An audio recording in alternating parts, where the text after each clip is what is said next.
So I'm Valerie Bronte of the Uhuru Solidarity Movement, and this is the December 29th Solidarity Spirit Study Live. And as you're entering into the room, get in the room here, please share this to your timelines. Share this to groups that you think would be interested. Invite your friends, your family, your coworkers, your comrades to check out this spear study. We are the Uhuru Solidarity Movement. We organize under the leadership of the African People's Socialist Party for reparations and building the culture of white reparations to African people.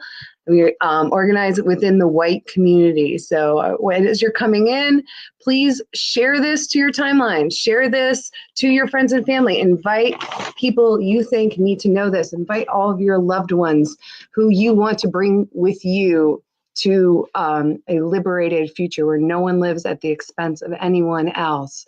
Uhuru Rose from Oakland. Uhuru Jeanette Cruz from Spokane, Washington. Uhuru Virginia Wilson from Louisville, Kentucky.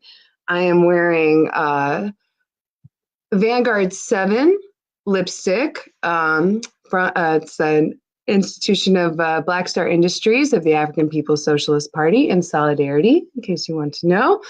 My hair is under control today, thanks to Decolonase, which has wonderful cosmetics, all natural cosmetics that you can buy at decolonase.com.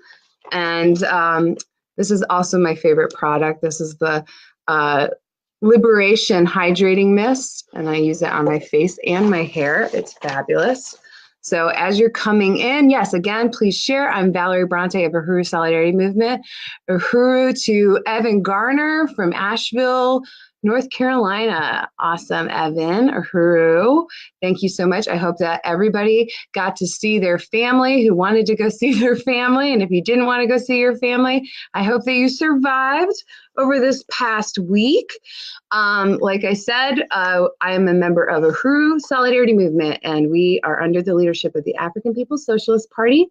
USM works under the leadership of the party. The party is the worldwide African class revolutionary party struggling for the liberation and unification of Africa and African people everywhere. Let's see, we got quite a few people in here. I want to say thank you for joining us on the live stream today. Okay, yeah, we have 3 principles of unity as a Uhuru Solidarity Movement. Number 1, I already mentioned, we work under the leadership and are accountable to the African People's Socialist Party. Number 2, African people have the right to lead their own struggle. We stand in solidarity with African self-determination. So we believe that African people have the right to lead their own struggle for freedom and self-determination. We are not white saviors who claim to hold the answers to the problems faced by African people or any oppressed colonized people. We are united under the leadership of the African working class who set the terms for their own liberation struggle. And number 3, we organize in the white community for reparations to African people. So we organize the white community by raising resources for the programs of the African People's Socialist Party. Material solidarity is the cornerstone of our work. And that includes today's spear study and every spear study that we have at 6 p.m. on Saturdays, live streamed on Facebook. And in the upcoming year, we will be live streaming on YouTube as well. So who is or what is the African People's Socialist Party? Well, it's led by Chairman Omali Yeshitela. It was founded in 1972. It was formed by the merging of 3 organizations, JOMO, the Junta of Militant Organizations, the Black Rights Fighters from Fort Myers, Florida, and the Black Study Group of Gainesville, Florida. And it leads the struggle of the African working class and the oppressed masses against U.S. capitalist colonialist domination. All the manifestations of oppression and exploitation that result from this relationship. So the African People's Socialist Party recognizes that the particular character of repression of African people within the U.S. borders is domestic or internal colonialism. Also recognizes that Black people are not a race. They are a nation of people whose birthright is Africa. So we study every week as part of the Solidarity Movement the Burning Spear newspaper.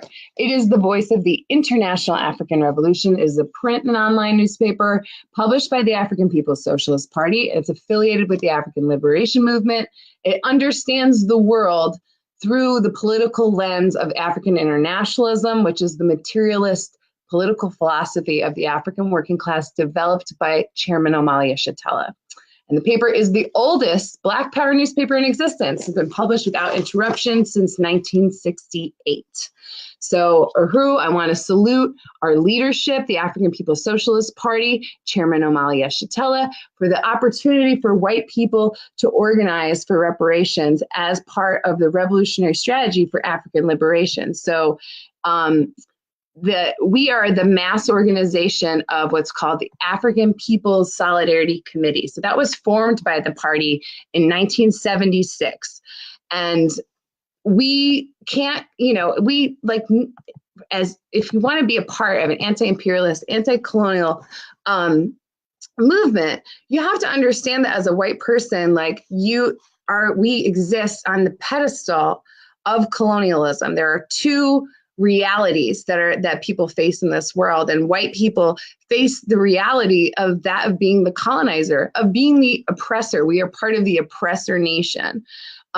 We understand, because of our leadership, because of Chairman Omali Yeshitela and the African People's Socialist Party, we're able to understand that we can't come to conclusions about colonialism and imperialism on our own, because we are the colonizer, we are the imperialist, we are the oppressor. So that's why it's essential for us to be under the leadership of the African working class and be studying the Burning Spear newspaper every week.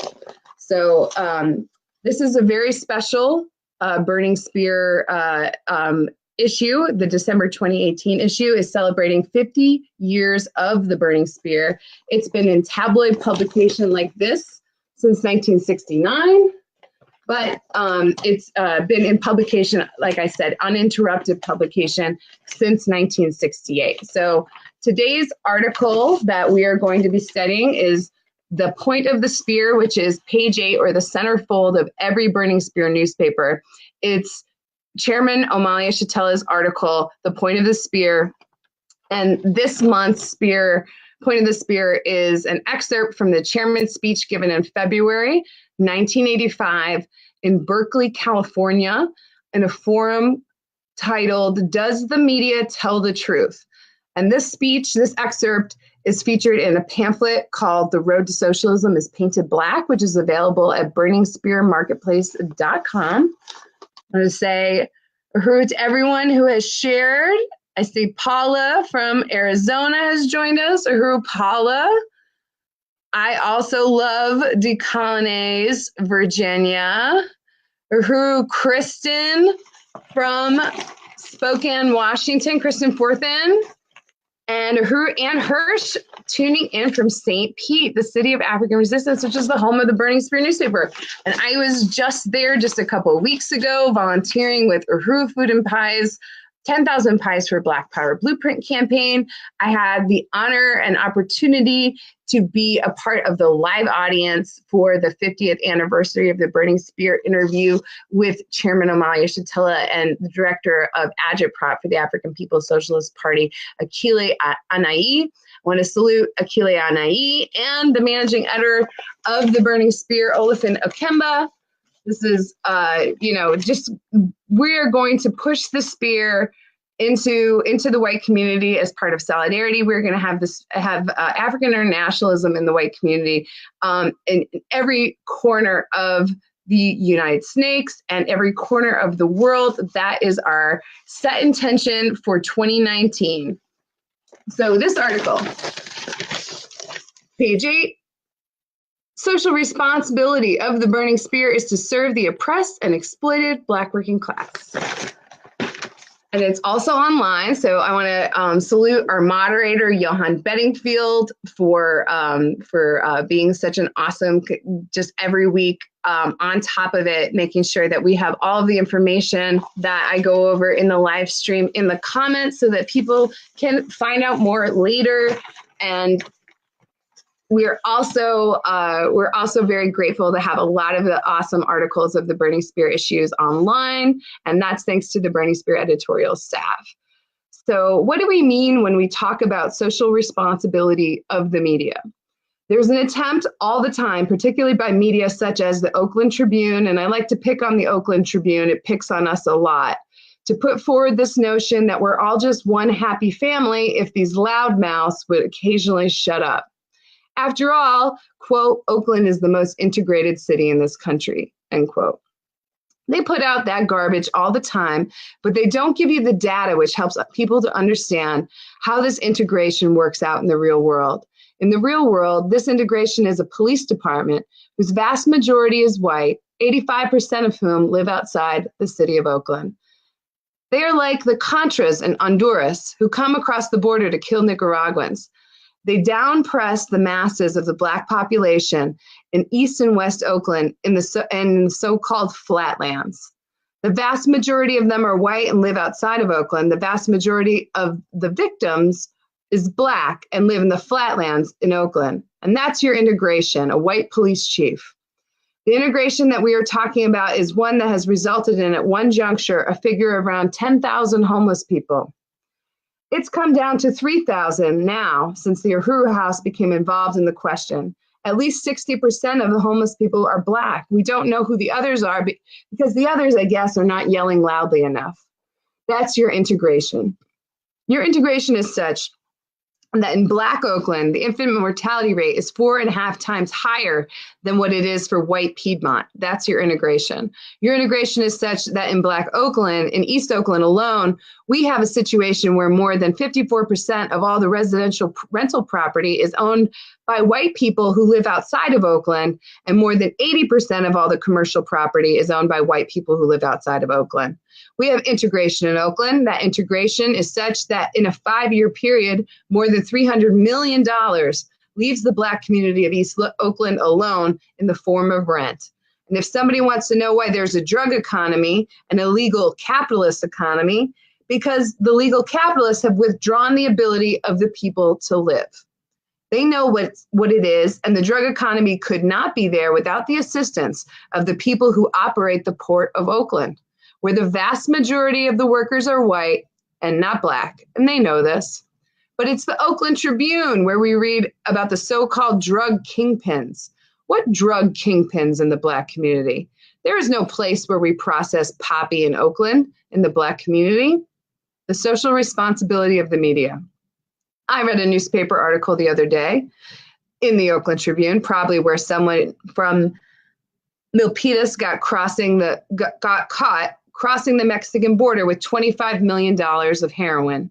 If there is a need for a special task force, which is nothing but martial law, it's in Milpitas, not in the Black community of Oakland. So what are we talking about when we talk about the social responsibility of the media?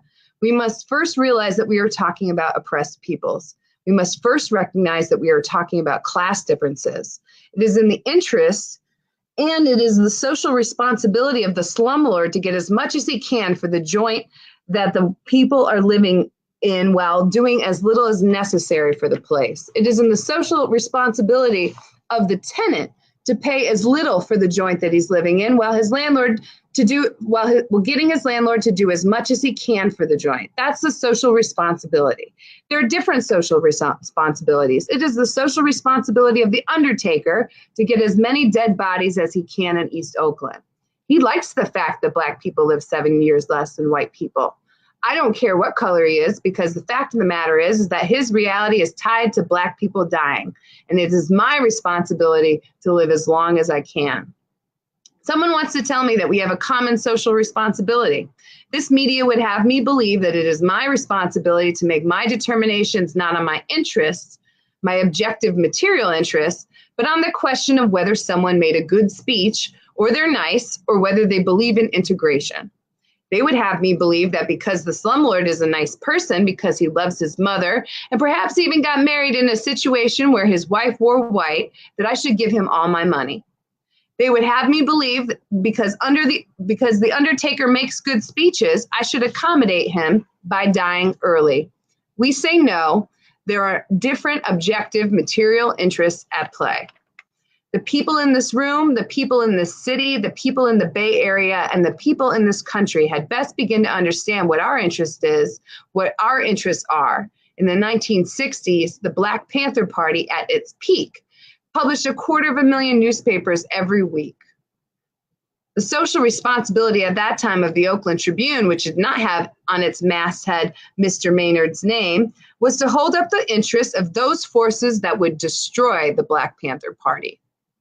In the 60s, at its peak, Muhammad Speaks, the publication of an organization that many call the Black Muslims, had a distribution of 500,000 newspapers every week. You couldn't go to a country in this city where someone was not reading either Muhammad Speaks or the Black Panther newspaper. Nowhere could you find that. So whose truth does the media tell? We had two social interests at work. We had several different social forces being responsible. The Black Panther Party being responsible to the oppressed and colonized Africans within the United States, and the Oakland Tribune even being responsible to the same forces that it is responsible to now. And we can call those forces by name. They're named Cornell Meyer. They're named Robert Shetterly. They're the people who own and control Kaiser, who own and control Clorox and the Hyatt Hotel, who keep the people down-pressed and living in misery.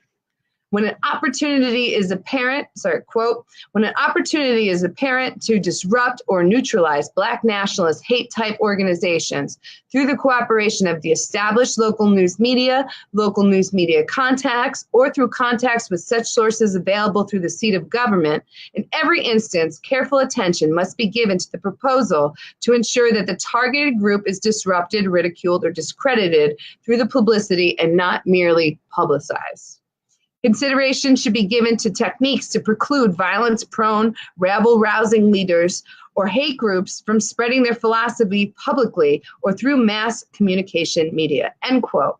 That's a quote from J. Edgar Hoover in an FBI memo of August 25th, 1967. Does the media tell the truth? Which truth? I want to say that we have similar experiences on this platform. I'm particularly concerned with the experience that Mr. Wong has mentioned. For lack of a better term, I too come from immigrant parents. In this instance, it was a forced immigration. It was a forced annexation of a whole people who have been dropped into this North American hell and brutalized in the most vicious way, a way that the Oakland Tribune does not even have the ability to recognize. The Oakland Tribune can recognize a handful of shopkeepers with an integrated lynch mob in a downtown square begging for a war on crime, but with all the hungry people in the city of Oakland, we don't see anything about a war on hunger. With all the homeless people in the city of Oakland, we don't see anything about a war on homelessness. With Black people standing in cheese lines, standing in food stamp lines, standing in welfare lines, standing in unemployment lines, standing in bus lines, is it any wonder that we're also involved in mainlining? Is there any wonder there's some mystery about this social responsibility of the media? We come from similar places, immigrants, forced immigrants in this instance, who had no illusions. It wasn't that we thought there was a daishiki sale happening on the other side of the water that we thought we ought to catch. It wasn't that we thought a few hundred years later, the United States entrepreneurs, as they are called, would be looking for somebody to run a basketball up and down a court. It wasn't that we knew that there was going to be a market for Michael Jackson, a broken-nosed, broken-faced Negro with so much goo in his hair that he can't stand next to a light bulb without it catching fire. We were forced here. Negro First newspaper. I worked on a newspaper too. I didn't have normal training. It was one of those things that they like to talk about during Black History Month, a Negro First. And I enjoyed being a Negro First. I had read all the media like the barbershop philosophers do. The most intelligent Negro you can find is someone who reads all the daily newspapers.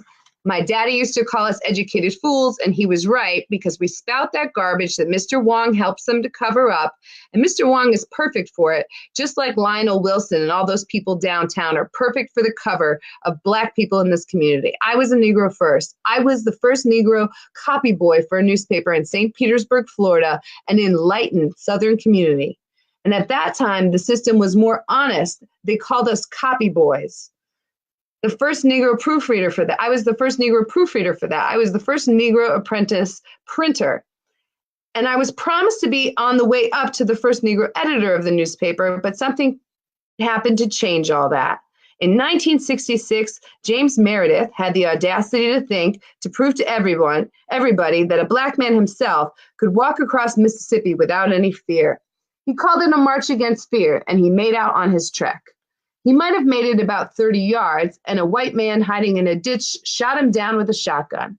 And as a consequence of him being shot, black folks from all over the country decided to finish the Meredith March. I was one of them. I was a young, quick, handshaking, nice Negro on the way up, and I went to the cat I worked for and said, I'm going to go on that march in Mississippi. It's an important march. I want you to give me a leave of absence. The boss said, no, Joe. At that time, they called me Joe. During that time, I thought that's what my name was. And that's because the media didn't help me to understand that my history didn't start in a cotton patch in the South, and that where I come from, people aren't normally called Joe. He said, no, Joe, you can best serve your people by working hard right here at the St. Petersburg Times. They can see your example of hard work and progress, and that will do it. And I said, no, man, I'm going on the march. So the best thing you can do is give me the leave of absence so I can split.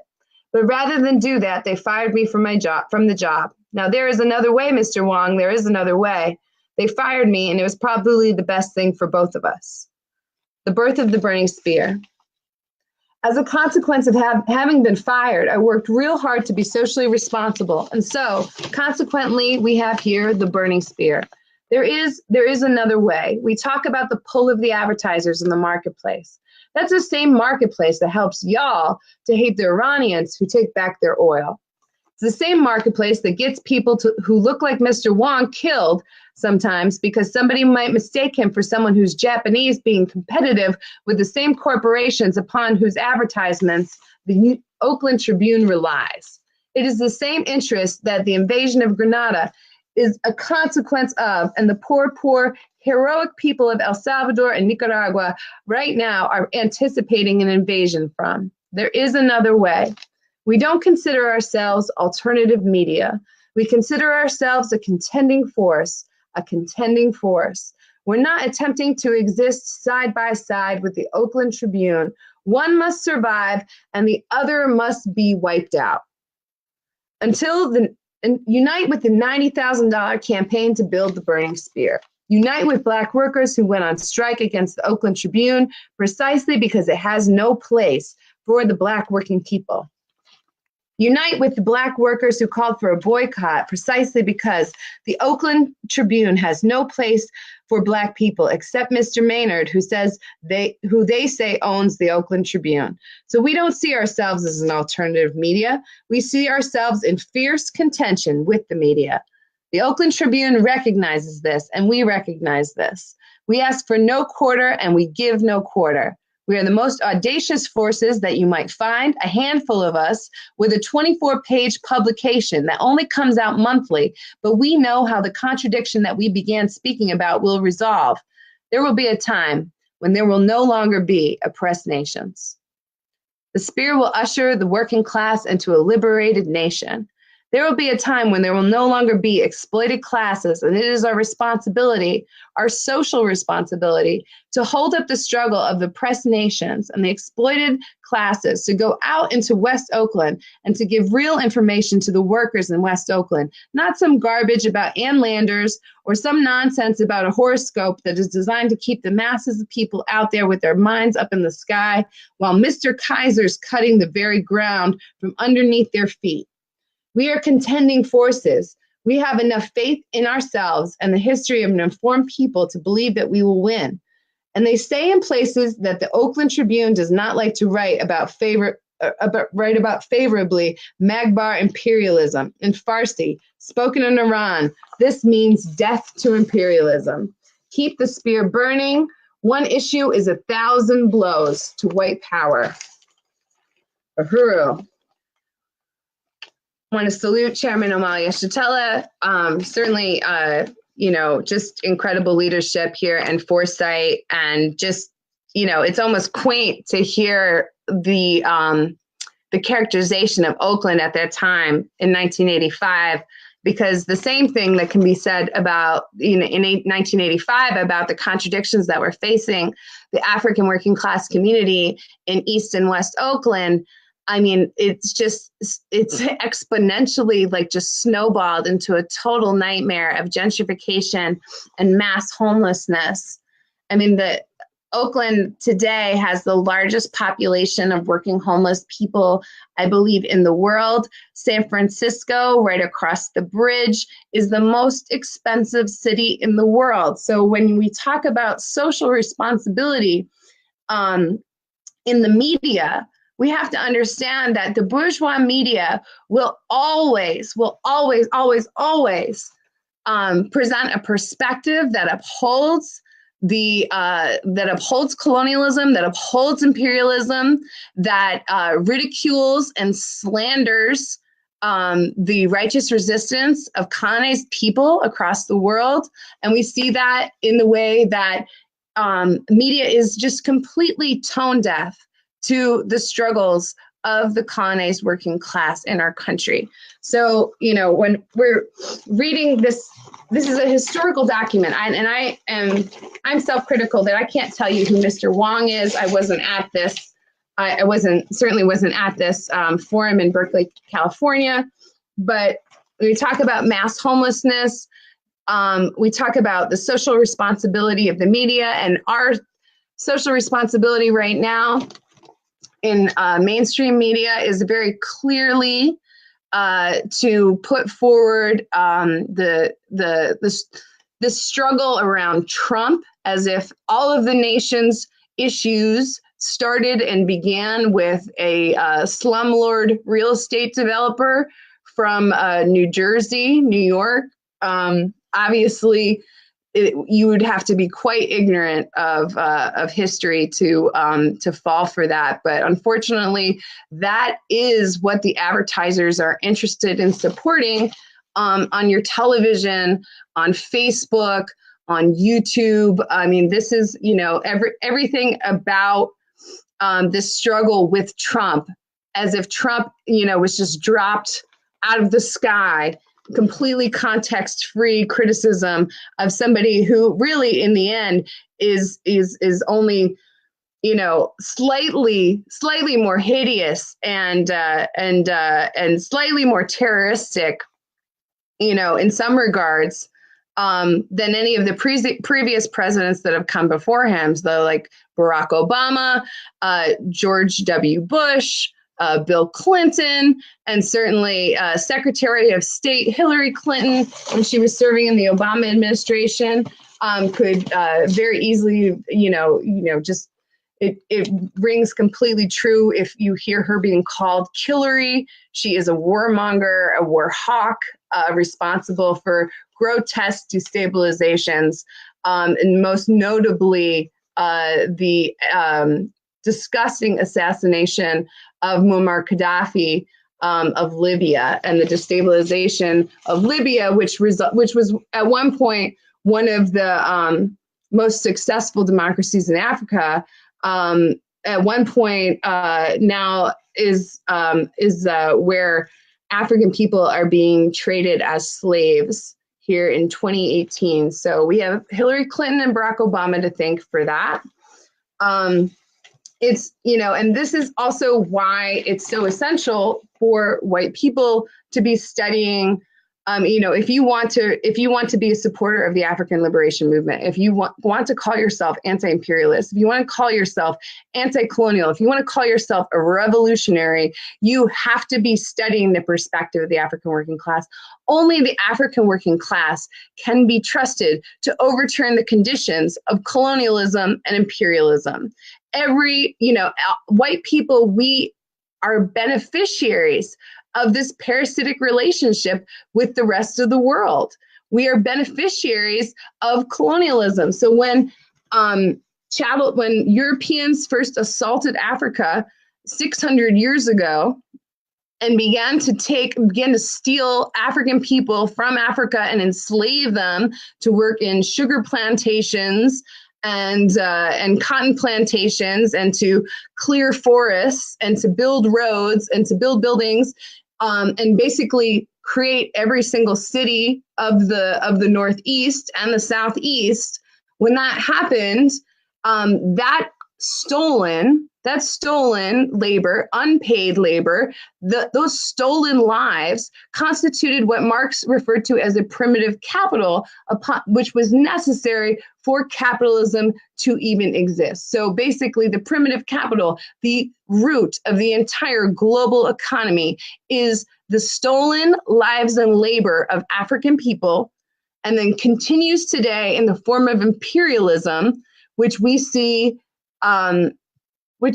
with the massive billions and billions of dollars being extracted from Africa today, in the form of the mineral wealth.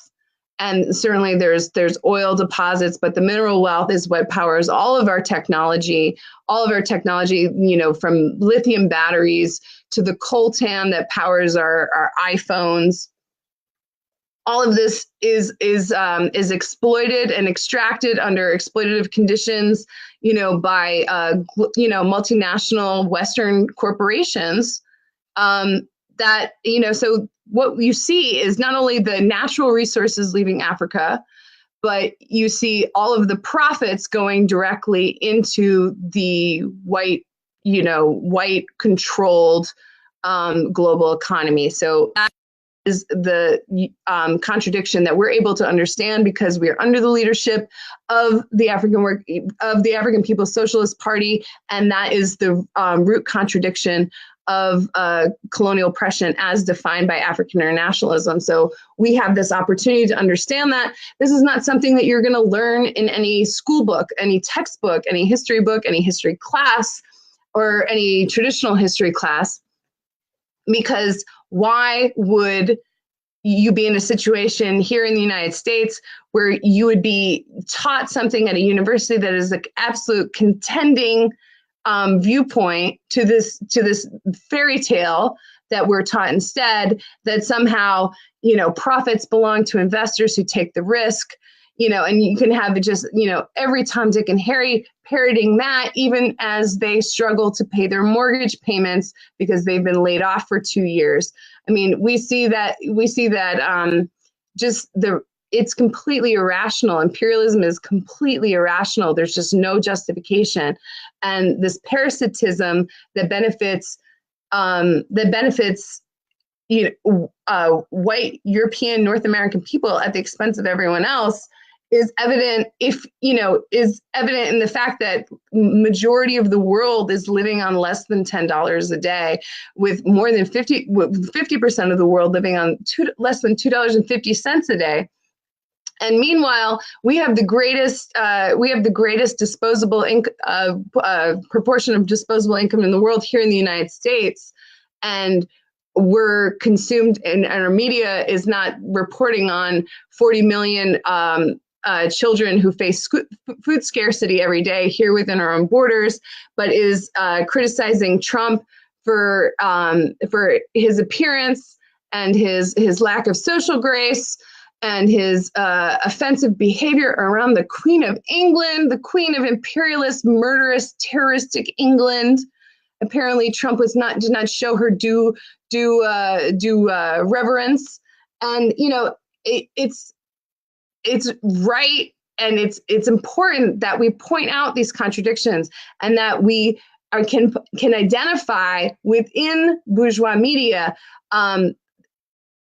what its social responsibility is, in whose service bourgeois media exists. And that is why we have this incredible opportunity to organize under the leadership of the African People's Socialist Party and understand the world as it really is by reading the Burning Spear newspaper.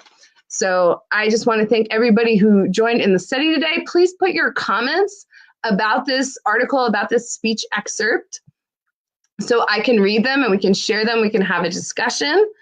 I think that, it's also incredibly important to recognize that, as this speech happened in 1985, circumstances today, like certainly we're not raising $90,000 for the Burning Spear newspaper, but we need to read the spear, we need to sell the spear, we need to bring the spear into the white community so people can realize that they're being lied to. And not only are they being lied to, they're being lied to so that they can be fleeced. So that, I mean, basically what bourgeois media is saying to you and I and every other white person that's not part of the ruling class is that you're a mark. You're one of our marks, and you will be a willing foot soldier for imperialism. And this is the propaganda that we're going to feed to you to ensure your compliance, to ensure the softness of your mind, to ensure the dullness of your critical ability to properly understand, the world how it really is. So, I just want to salute the Burning Spear newspaper. I want to salute Chairman Amalia Shatella, who founded the Burning Spear newspaper and the African People's Socialist Party. And I want to salute the incredible work of the Burning Spear editorial staff with its managing editor, Olafin Ikemba. So, this is a really powerful article. Are there any comments that anyone has about this article? Was anyone, do we have our spears? Are we ready to go out and sell our spears? Because on New Year's Eve day, I'm going to be in New York City in Washington Square Park with all of the New York City comrades. We're going to be selling the Burning Spear. I have quite a few of the December issues left, but I'm also going to be bringing back issues because there is not one single article, just like, this 1985 speech expert, that isn't relevant to today. And, and that is really the testimony of the value of understanding the perspective of the African working class, is because this struggle continues today, and it has a legacy, it has a history, it has a timeline. And as we can see, the African People's Socialist Party is the advanced detachment, is the revolutionary vanguard of the African liberation movement. And we read about it in the pages of the Burning Spear newspaper. So this is really cool. I will, again, ask you to put your comments in here, but I do have a couple of things to say. So much is packed into this particular presentation. So not only are we talking about the parasitism of white people over the African working class communities in Oakland and West Oakland and East Oakland, which over, since 1985 have almost vanished. It's unreal. It's unreal what Oakland looks like today from when I first came to Oakland. I think maybe 2005 was the first time I was ever in Oakland. And yeah, that was 13 years ago. 13 years ago, nothing looks the same. It's all been completely overhauled by real estate developers, and the prices are just, astronomical. It's almost impenetrable for somebody that isn't, at the top earning tiers to get an apartment in Oakland. That's not even to buy anything. That's just to simply exist. That's simply to pay rent to somebody. So, the identification of the parasitic extraction of resources from the African working class in Oakland, and then certainly the presence of the illicit drug economy, which is, of course, as anyone who's familiar with the history of the CIA introducing crack cocaine into the Black communities of the United States, it started in Oakland. So, the blame is placed squarely, and this is the social responsibility of media, is to place the blame squarely where it belongs. And here the chairman in his speech, speaks that, the workers, the dock workers of the Port of Oakland, they know that they're importing heroin. And that this time, this heroin was coming from Southeast Asia as a result of our horrible and misguided imperialist attack on the sovereignty of the people of Vietnam. And that was how the Black community was flooded with heroin in the 70s through the U.S. military, bringing heroin to destroy the independent economic development that was occurring there as a result of the Black Power revolution in the 1960s. So, when we talk about, our news and where we get our news, if you're getting your news from CNN, if you're getting your news from Washington Post, if you're getting your news from the New York Times, the old gray lady, if you're getting your news from the Baltimore Sun, I don't care where you're getting your news from. If you're not getting your news from the Burning Spear, you're getting your news from white power. It's there to uphold white power imperialism, and it's got to go. And this is the liberated future that I unite with, that I'm fighting for, is that the end of the New York Times, the end of the Washington Post, the end of the Tampa Bay Times, the end of every bourgeois parasitic entity that lies to the people and slanders the righteous resistance of colonized people. And colonized people will be victorious. African people will be victorious. Make no mistake of that. Regardless if I'm here today or not, or here tomorrow, or if anything is here today that the white people have any say in it, African people will be free. They will be free, regardless of this. But we can take a stand in our lifetime to ensure that we're of creating an economic basis for the liberation of people under the leadership of the African People's Socialist Party. There's an economic basis for the oppression of African people, as we've just described. And so, of course, naturally, this is called the unity of opposites for you philosophy buffs. There's an economic basis for the liberation of African people. So it's very important for us to understand that we have a stake in a liberated future because, of course, colonized people will be victorious in throwing off their oppressors. So we have a stake as white people, as North Americans, as Europeans, as the beneficiaries of colonialism and capitalism, as we see it flailing in crisis, to unite with the righteous resistance and liberation struggles of colonized people. And the way that we can do this is not with words. It's not with words. It's not with signs. It's not with T-shirts. It's with material solidarity. There has to be, you have to stake your claim in the African Revolution with your dollar as a white person, as a North American European person. You have to be in material solidarity with the African Revolution. So what we do every week, because we don't just talk about this, but we actually act on this, is we raise reparations to the economic development programs of the African People's Socialist Party. And in this period, we are raising reparations to the programs of the Black Power Blueprint of the African People's Education and Defense Fund. So that right now, the Black Power Blueprint in St. Louis, Missouri, has built with the generous support of so many North Americans who have taken the stance of reparations to African people and returned stolen, hoarded resources from the white community to these programs. They've built an Uhuru House, a community center, meeting space, event space in the heart of North St. Louis, in the O'Fallon neighborhood, just minutes from Canfield Drive, where Mike Brown was gunned down in 2014 and left to rot in the sun for 4 hours before his body was removed. So this is the center, the new center of African resistance will be in North St. Louis, anchored by the Uhuru House that was just built, which is absolutely beautiful. Across the street from the Uhuru House is a gorgeous double lot. Dilapidated buildings were cleared from that lot earlier in this year, and it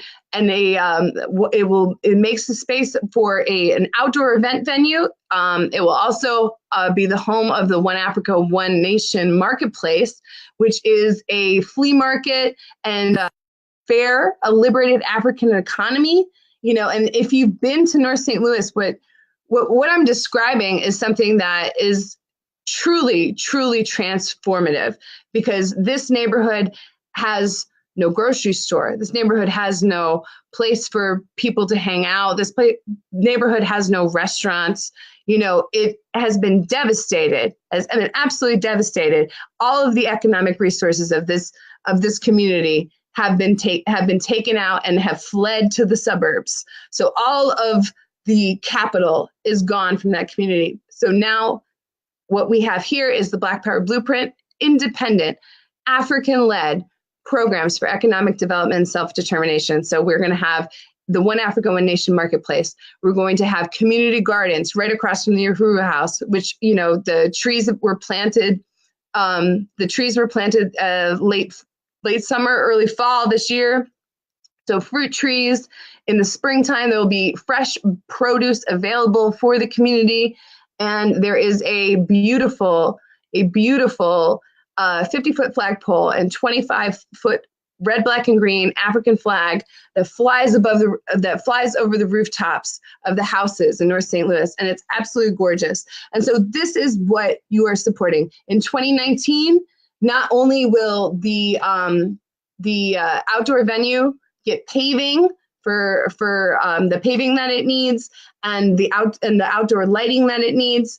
In 2019, the Uhuru Jiko Community Commercial Kitchen will be constructed in a gorgeous spot on Goodfellow Boulevard in North St. Louis, and that will house it will not only be the new flagship location of Uhuru Foods and Pies, which I have been volunteering with and been talking about all fall, but it will be a bakery and cafe and the home of the African Independence Workforce Training Program. So that's just a little bit of what the Black Power Blueprint is accomplishing right now in transforming St. Louis. And that is just a little bit of what your pledge of stolen hoarded resources will go towards ensuring is a reality, a rapid reality, because we have an urgent social responsibility to ensure that we are no longer complicit in genocide. We are no longer the willing accomplices of imperialism, the willing accomplices of police brutality, the willing accomplices of the gross inequalities that we see devastating lives day in and day out. And so our study goal today is $75 to the Black Power Blueprint. Please put your pledges in the comments. And I'm going to have a moderator put the link in there. Go to uhurusolidarity.org/donate/pay/reparations. Let's see if I have any more comments. Say, Uhuru and Hirsch, I am sorry I missed you too. You were tabling. That day that I was volunteering at Uhuru Pies. So we were covering St. Petersburg and making sure people were aware of this awesome opportunity that they have to be a part of the strategy of African liberation by returning the stolen hoarded resources in the white community to these projects for economic development and self-determination. So please put your pledges in the comments. I do also want to go through some events that we have coming up, because we have plenty of events coming up. So tomorrow at 2 p.m. Eastern time, titled Apocalypse Now or Reparations Now, is our Reparations Challenge mass meeting. Is the last mass meeting of the year. Featured guests will be Deputy Chair of the African People's Socialist Party and Director of the Black Power Blueprint, Onezene Shatella. I want to salute Onezene Shatella for incredible leadership over the Black Power Blueprint and all of its incredible victories in the past year. Also a guest on in this meeting tomorrow will be the chairwoman of the African People's Solidarity Committee, Penny Hess, under whose leadership I am as well. And I want to salute Penny Hess for being the first North American white woman, first person to take this stance of reparations to African people back in 1976, when the African People's Socialist Party formed the African People's Solidarity Committee. So yeah, get your tickets and you'll get information on the Eventbrite. It's 2019 reparationschallenge.eventbrite.com. And then New Year's Day, coming up right after that at 8 p.m., it's going to be live streamed on the Black Power Blueprint Facebook page. It's 2019, the year we changed the world. Black Power Blueprint live interview with Chairman Omali Yeshitela. Don't miss that. That's going to be awesome. January 16th in St. Louis, Missouri, USM, Uhuru Solidarity Movement, St. Louis. will be hosting with Propaganda St. Louis, Drag Imperialism to Its Grave. That's a drag show reparations challenge. And that link we'll have in the comments as well. That's going to be on Cherokee Street in St. Louis, January 17th. Save the date. It's Hands Off MLK Day in St. Petersburg, Florida. It's going to be a formative meeting introducing the International People's Democratic Uhuru Movement campaign to take back the Martin Luther King Day celebration and put it in the hands of the poor and working class Black community of St. Petersburg, Florida. So save the date for that. We'll have more information coming out about that. January 21st is going to be Uhuru Foods and Pies and Uhuru Furniture and Collectibles in Oakland and Philadelphia. They'll have an MLK Day event and volunteer project. So we have 2 Eventbrites for that. And we'll have those links in the comments. Salute to our awesome moderator and all of our events that he has to put into the comments each live stream because we're doing so much. But yeah, that's going to be really cool. It's from 10 a.m. to 3 p.m. Watch historic films of Martin Luther King, Malcolm X, civil rights and Black power leaders. There'll be a presentation about the movement for African self-determination today. Speakers and video of current African People's Education and Defense Fund and Black Star Industries programs. And then there will be a volunteer action event. We're going to take action from noon to 2:30 p.m. And then we'll follow up with pizza and prizes for the volunteers. So that's going to be incredibly powerful and important. So if you are in Oakland or Philadelphia or know anyone who is, be sure to share this information with them so they know how to get involved with the Uhuru Solidarity Movement and the Uhuru Movement, Uhuru Foods and Pies and Uhuru Furniture and Collectibles. Okay, and then what else do we have? We have coming up, if you were ever interested in joining Uhuru Solidarity Movement, you should check out our April 14th and 15th. It is our 2019 Uhuru Solidarity Movement National Convention. That's going to be in St. Louis, Missouri, at the historic Uhuru House that opens its doors because of the Black Power Blueprint last spring, and that's where we had our convention last spring. It is fantastic, and we want a packed house for that this year. It is absolutely super important that you tell everyone that you know about the convention this year, and you can register right now. It's super affordable if you're local. You can register with or without meals. If you're traveling, let us know in the Eventbrite so that we can hook you up with the housing and transportation committee so they can help you find your way around St. Louis and where you're going to stay, et cetera, et cetera. So I want to go into the comments and say I want to salute Johan Bedingfield. We'll do $20 on January 3rd. Uhuru Johan, that's incredibly powerful. And Sarah Edwards, who I had the honor of volunteering with at the Uhuru Pies booth on Saturday, December 22nd. Uhuru, Jamie and I can pay $20 tonight. Uhuru, that is now $40 in resources. That is beautiful. And let's see, Jeanette Cruz, our awesome comrade in Spokane, who has been making these awesome, absolutely beautiful, stunning red, black, and green quilts. $10 just now. Uhuru, thank you for your support. We're now at $50. Kristen Forthen, I'll match Jeanette and return $10 today. Thank you, Spokane comrades. That is $20 from both of our Spokane comrades. So now we are at $60 in this study. Uhuru. All right. Evan Garner, I pledged $10 in return stolen resources to the study. Uhuru from Asheville, North Carolina. We are now at $70 for this study.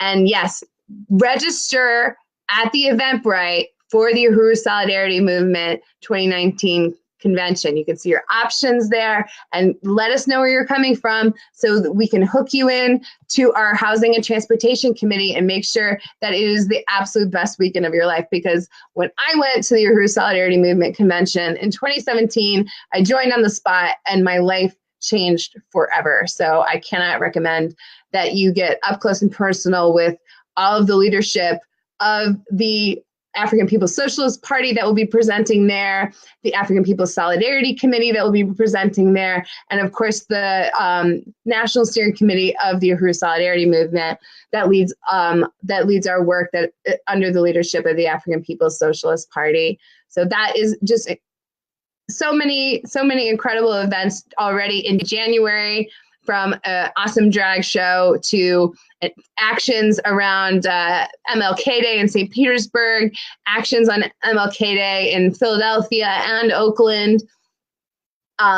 Saturdays at 6 p.m., of course, you want to be subscribed to, get your notifications for on Facebook, the Uhuru Solidarity Movement Solidarity Spear Study Live. I want to salute everybody who came into the studies today. Thank you for your participation. It is always better with comrades. And Sundays at 8 a.m., you will get the best political education available in the O'Malley Taught Me political study with Chairman O'Malley Yeshitela. You can watch it live on Facebook and you can watch it live on YouTube.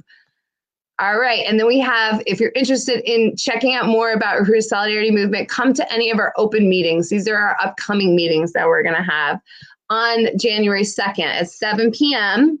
USM New York City will have its open meeting at the Teresa Burns Gallery, and that is East 9th Street in the Village. And we'll have contact information in the comments. On the 10th, on January 10th at 7 p.m., at Good Karma Cafe in Washington Square in Philadelphia. USM Philadelphia is having its open meeting. Every Monday at 6:30 at the Boston Public Library at Copley Square in the Newsfeed Cafe, USM Boston has its open meeting. Mondays at 6 p.m., USM St. Louis has its open meeting at the Lemp Neighborhood Art Center. And you contact them on Facebook or at stlouis.uhurusolidarity.org for more info. Mondays at 6 p.m., Uhuru Solidarity Movement in St. Pete has its open meeting at the Panera Bread Community Room, and that is 1908 4th Street North in St. Petersburg. And you can get in touch with them through the Facebook event link because they have their individual events on Facebook. So if you're interested in helping to be a part of the Uhuru Solidarity Movement National Convention, Fridays at 11 a.m., the National Committee meets to build the convention. So email info@uhurusolidarity.org for more information about that. And because you're going to just really hit the ground running this entire year with organization in the white community for reparations to African people, you're going to need a calendar to stay organized, to stay accountable, to keep the work moving forward. So you should go to Planet Uhuru. Planet Uhuru is another institution of Black Star Industries under the leadership of the African People's Socialist Party. Planet Uhuru has awesome T-shirts and stickers and all sorts of gear, but they also have the 219 Uhuru calendar. It's available at planetuhuru.com/journals. So go there, check that out. That is made by our regional coordinator and Planet Uhuru coordinator, Hallie Murray of Boston, of Uhuru Solidarity Movement in Boston. So definitely go and check that out and grab that calendar. I finally got some extra money. I'm definitely ordering my calendar. So if you beat me to it, I'll be mad. I'll have to make my own calendar because I know they're going to sell out, but you should definitely get a calendar like right now because you will. They're gorgeous. They're gorgeous. One of our comrades in St. Pete, Jackson, he was showing me his calendar. It looks so cool. So yes, we have $70 towards our $75 goal. If anyone can put in the extra $5, we'll make our goal for the study, and we will be starting the new year off right. 2019, the year that we changed the world. That is the year that the Black Power Blueprint, which is really all of the institutions for economic development and self-determination under the leadership of the African People's Socialist Party. That Black Power Blueprint is everything. So under the Black Power Blueprint, St. Louis, Missouri is going to be transformed. And then the Black Power Blueprint, being that it is a blueprint, can come to every single city in America and create a liberated economy for the African working class. So I want to salute Evan Garner of Asheville, North Carolina. I'm going to put in the extra $5. We have reached our $75 goal. Uhuru comrades, I want to salute everybody's participation and support for this study today and support for the Black Power Blueprint. And I want to see everybody at the Uhuru Solidarity Movement National Convention in St. Louis, April 14th and 15th. It is 7 p.m., so our study is drawing to a close, and I just want to appreciate all of my comrades. This is a great way to end out the year, to end out 2018. And I will see you in the new year next Saturday at 6 p.m. at facebook.com/Uhuru Solidarity Movement. Just waiting for our awesome moderator to get all of the links in there. If anyone has any final questions, any final pledges to the study, wants to know, have any questions about the article that we read today or the Burning Spear newspaper, please put them in the comments. I want to, yes, got the journals in there. Yeah, so go to planetahuru.com, get your journal, get your calendar, and I'll see you in the new year. Uhuru.